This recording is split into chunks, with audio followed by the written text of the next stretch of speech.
نحمده ونصلي على رسوله الكريم قال الله سبحانه وتعالى اقیموا الصلاة وآتوا الزکاة۔ قرآن مجید میں اللہ پاک نے بارہا جگہ پہ ارشاد فرمایا نماز قائم کرو، نماز قائم کرو، نماز قائم کرو۔ عورتوں کو بھی حکم ہے، مردوں کو بھی حکم ہے نماز کے ادا کرنے کا، قائم کرنے کا۔ رسول اللہ صلی اللہ علیہ وسلم نے ارشاد فرمایا کہ جس شخص نے نماز کو قائم کیا اس نے پورے دین کو قائم کیا، اور جس نے نماز کو چھوڑ دیا اس نے سارے دین کو چھوڑ دیا۔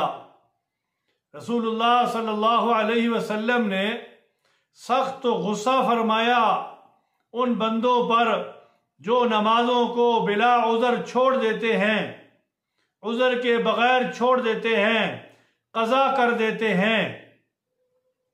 رسول اللہ صلی اللہ علیہ وسلم نے ارشاد فرمایا کہ اکیلا ہے وہ بندہ جو نماز کو چھوڑ دے اور نماز ادا نہ کرے، اس کے گھر بار سب لٹ جائیں، وہ اکیلا رہ جائے۔ یہاں تک غصہ فرمایا۔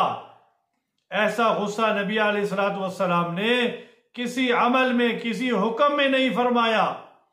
نماز دن میں 5 دفعہ فرض ہے، زکوٰۃ 1 دفعہ فرض ہے سال کے اندر، حج زندگی میں 1 دفعہ فرض ہے، لیکن نماز کا حکم انتہائی بہت سخت ہے۔ رسول پاک صلی اللہ علیہ وسلم نے اس کی تاکید فرمائی۔ قیامت میں اللہ پاک کی طرف سے اعلان ہوگا ما سلککم فی سقر، جہنم میں کیوں آئے ہو؟ کیا کہیں گے؟ قالو، کہیں گے لم نک من المصلین، ہم نماز نہیں پڑھتے تھے، نماز کا اہتمام نہیں تھا۔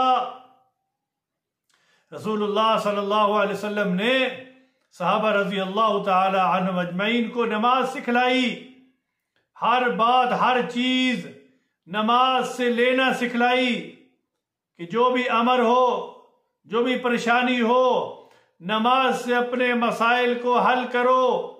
نماز سے تمام مسائل حل ہوتے ہیں۔ اللہ سبحانہ و تعالی نماز پڑھنے والے کو قریب کرتا ہے، اور جو انسان نماز کو چھوڑ دیتا ہے اس پر میرے اللہ فرماتا ہے اس بندے کے ساتھ میرا کوئی وعدہ نہیں ہے، کوئی وعدہ نہیں ہے۔ نمازوں کے ساتھ سارے وعدے ہیں۔ رزق کا وعدہ ہے جس کے لیے آج کتنا ہم اس دنیا کے اندر پھر رہے ہیں، مارے کھا رہے ہیں، پریشان ہیں، اور کیا کچھ کرتے ہیں ہم رزق کے لیے، لیکن اللہ تبارک و تعالی نے تو رزق کے لیے ہمیں نماز دی ہے کہ رزق نماز کے ساتھ آتا ہے، نماز رزق کو کھینچنے والی ہے۔